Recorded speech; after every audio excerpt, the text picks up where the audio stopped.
राज्यात दुष्काळाची स्थिती बिकट आहे। दुष्काळ निवारणासाठी सर्वच जण आपापल्या परीने प्रयत्न करतात।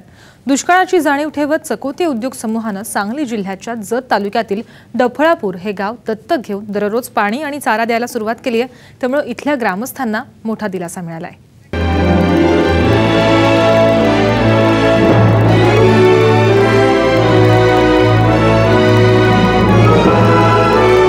भीषण दुष्काळामुळे महाराष्ट्रातली अर्धी अधिक जनता होरपळून निघाली आहे। सर्वसामान्यांपासून ते मोठमोठ्या संस्थांपर्यंत सारे जण दुष्काळग्रस्तांच्या मदतीसाठी झटतायत। आता यात चकोते उद्योग समूहाने देखील पुढाकार घेतलाय।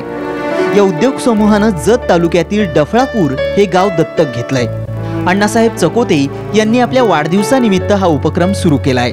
हे पाण्याची गरज ओळखून आम्ही जुलै अखेरपर्यंत त्या गावाला रोजचं जे लागणारी त्यांची जी पाण्याची गरज आहे तेवढं टँकरनं आम्ही पाणी पुरवठा करायचा अशा पद्धतीचा निर्णय घेतला आणि जत तालुक्यातील डफळापूर हे गाव आम्ही त्यासाठी निश्चित केलं। कोणत्या तरी निमित्तानं आपण काही ना काही मदत या ठिकाणी करावी या उद्देशानं आम्ही साहेबांच्या वाढदिवसाचे जे कार्यक्रम होते ते सगळे कार्यक्रम रद्द करून त्याचा थोडासा खर्च जो आहे तो खर्च आपण या दुष्काळग्रस्तांना मदत करण्यासाठी वळवलेला आहोत।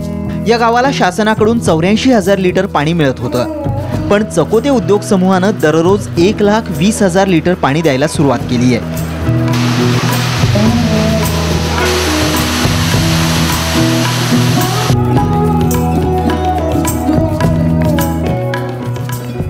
शिवाय जनावरांसाठी आवश्यक तितका चाराही देऊ केलाय।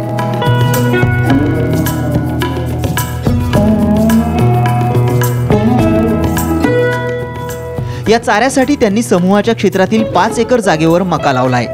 यापूर्वी आम्हाला 84,000 गावठांसाठी 84,000 पाणी मिळत होतं। आता 1,20,000 पाणी मिळत असल्यामुळे आता म्हणजे 2 दिवसाआड आम्ही पाणी पुरवू शकतो। डफळापूर गावात पाणी नाही, दुष्काळ पडलेला आहे 5-6 वर्षे आणि हिरी कोरडे आहेत, म्हणजे बोरला पाणी नाही।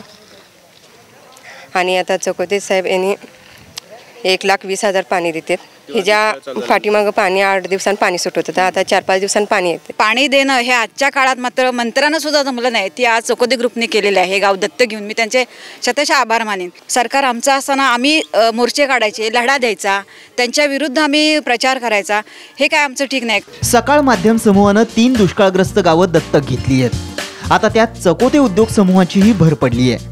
अशाच प्रकारे मदतीचे इतरही हात पुढे येऊ लागले तर दुष्काळावर मात करणं सहज शक्य होईल। दुष्काळी भागावर चर्चा होते, विधिमंडळात चर्चा होते, मात्र हाती दुष्काळग्रस्तांच्या काही लागत नाही।